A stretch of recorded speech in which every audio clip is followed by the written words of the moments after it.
There is a legal definition of what is a refugee, which is contained in the UN Convention of Refugees. But more broadly speaking, it's somebody that's had to flee their country. They've been forced to leave their home for any particular reason. It could be because of war, it could be because of famine, it could be for political reasons and they're being persecuted.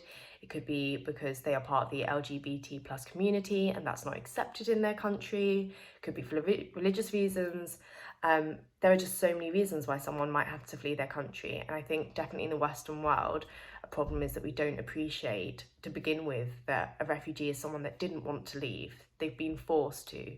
I think there's a misconception that people travel all of that way to try and come to safe countries because they want some sort of better life or they want an easier life. That is true in many respects. Everybody deserves the best life that they could possibly get. But lots of refugees were unhappy to leave their home. They love their home country, they love their homes, they love their families, but for some reason or another, they had to leave. And I think that's really important that most people understand to begin with, is that refugees are not in their position willingly.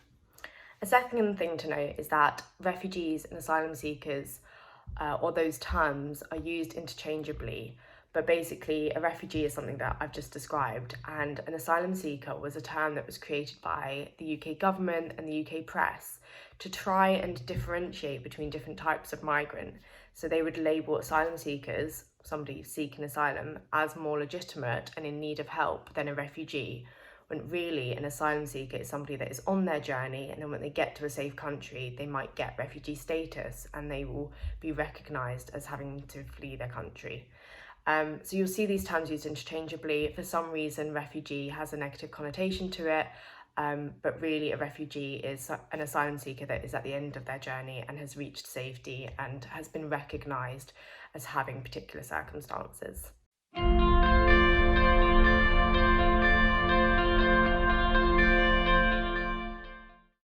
Refugees and asylum seekers are meant to have certain rights. They're outlined in different treaties and different international pieces of law.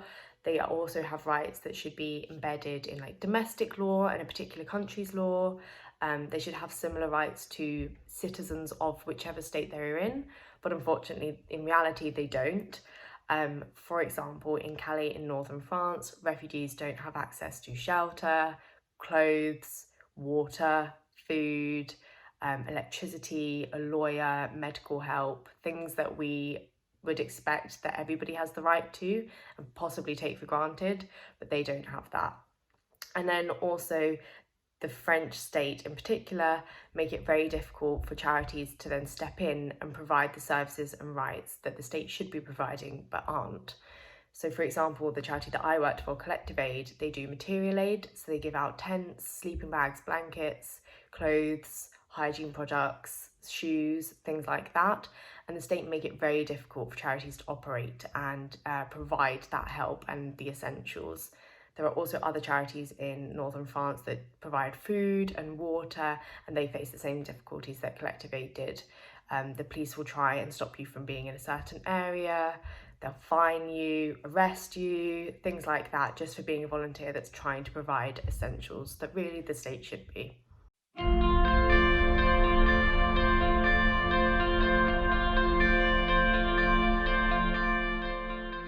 A common misconception surrounding refugees is that refugees travel to Western countries because they want to take advantage of certain things that Western countries offer that other countries don't. This is completely false. There are millions of refugees in the world and most actually flee to the next or neighbouring country. So they don't actually travel very far. I think it's Turkey that hosts the most refugees, Lebanon hosts a lot, and then other Middle Eastern or African countries also host a lot of refugees from the neighbouring and surrounding states. So a big misconception is that refugees want to travel halfway across the world. Something that the UK media and government like to focus on is the fact that in northern France in particular, many refugees are young men, and they see this as problematic, but it actually has a very legitimate excuse, and that's because the journey is so dangerous and it's so difficult. So it's common for young men to be the type of person that is able to do the journey, survive the journey, and get as far as northern France. It's also the case that sometimes young men might be targeted, and that may be the reason why they've had to flee their country. This could be for so many different reasons, but for example, lots of people might flee because they were going to be drafted for compulsory military service and they don't agree with that, and that might be the reason why they had to flee. And then it also might be that one person in the family will leave their country and try and get to a safe country, and then through the family reunion project or systems or something like that, they will then try and be reunited with their family, and a spouse or a wife or older parents or children might then be able to have a safe and secure and legal route to safety, and the young men have gone forward and done the dangerous journey in the first place in order for their family to then follow later. A lot of migrants cross the channel by small boats. It's not entirely sure how they get those boats or what the trafficking system is really like, or how much it's controlled by people or presences like different mafia groups. It's a very sad state of affairs that people have to try and smuggle their way across the channel by boat. It's so dangerous. So many people have died in the channel, and I think what really needs to be understood is that nobody would risk something like that if they had any other choice. The massive problem with the UK asylum system, or maybe the European asylum system in general, is that there's no legal route to claim asylum in the UK. The UK is an island, and in order to claim asylum there, you have to get there. You have to reach the UK before you can submit an asylum claim. And so if there's no safe route to allow people to travel through Europe and to the UK without risking their life on a little boat, then there's no way that you can claim asylum in the UK.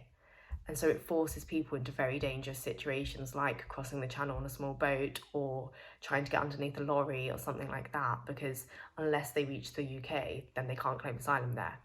So something that really needs to be changed in the UK asylum system is allowing people to submit asylum applications to the UK from abroad, because otherwise they will have to take these dangerous and illegal routes. And that could save so many lives. That could save so many lives from people that drown in the channel. And also I think people are too scared that if one of those legal and safe routes becomes available, then people will flock to the UK. But there's not that many refugees that actually want to come to the UK. I think we think we're so great because we're Great Britain, but really nobody is that interested in coming there, or not in the huge swarms of numbers that the media portrays.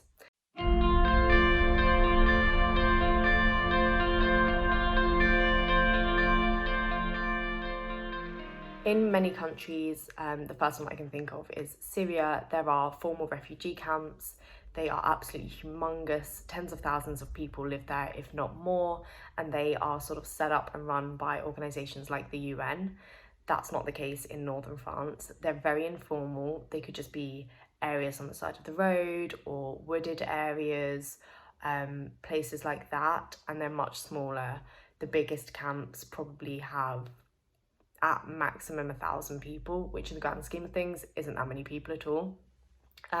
Northern France, in terms of the camps, is also very different to other areas in the fact that there's a very quick turnaround. I was in Calais for 6 months and it looked completely different by the time I left to when I started.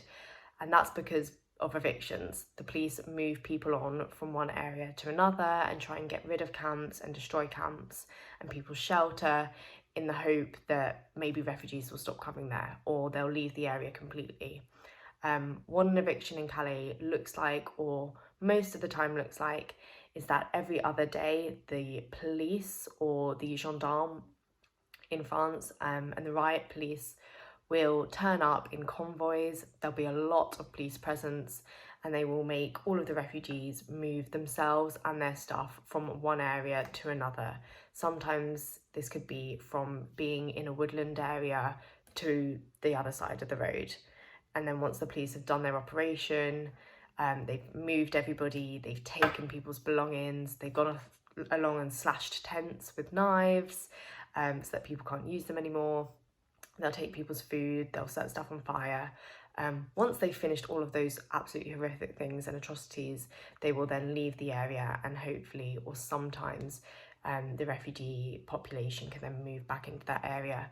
But this happens every other day. And the way that the organisations in Calais deal with that is that they sometimes will go to an eviction to observe, because sometimes having white Western volunteers there observing kind of weakens the amount of damage done by the police, because they know they're being watched. And organisations also have eviction responses, so they know the police will come and take tents, and so we know, right, okay, after an eviction we'll go and give out tents.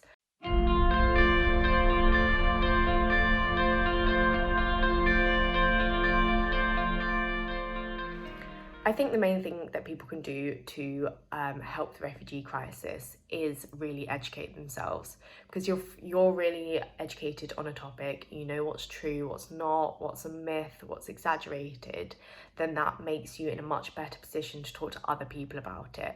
There are a lot of people, unfortunately, in the UK, especially, that believe everything that the press and the media writes, and they obviously have a very specific agenda, normally an anti-refugee agenda, that they follow. So if you're an educated person about the topic, then you can have actually a very calm, collected and informed conversation with people, and it might mean that they change their mind, which is a great place to start, because we have created in the UK such a hostile environment for refugees and asylum seekers that we actually make it a really horrible place for them to be. If everybody was actually aware of what a refugee was, what they've been through, and that they're not a threat, then that would help refugees that do make it to the UK actually enjoy their time there and build a home, which I think is an amazing thing. It's something that everybody wants and everybody deserves. And so I think that's the first thing that people can do. And then the second thing I think that people can do is just get involved in any small way. It can be signing a petition that, for example, means that refugees get more support. It could be advocating for a legal and safe route to asylum in the UK to be created. It could be that we, as the UK, should stop giving money to the French government to stop refugees from being able to come over to the UK, and stop funding the police from treating them so badly. It could be that you donate to refugee supporting charities. This could be in the UK, it could be worldwide. And then something that I did whilst I was in Calais was I started a shoe drive. So I used my personal social media to put out there that we really needed shoes, and it got spread far and wide, it got spread internationally, and it resulted in thousands of pairs of shoes being donated.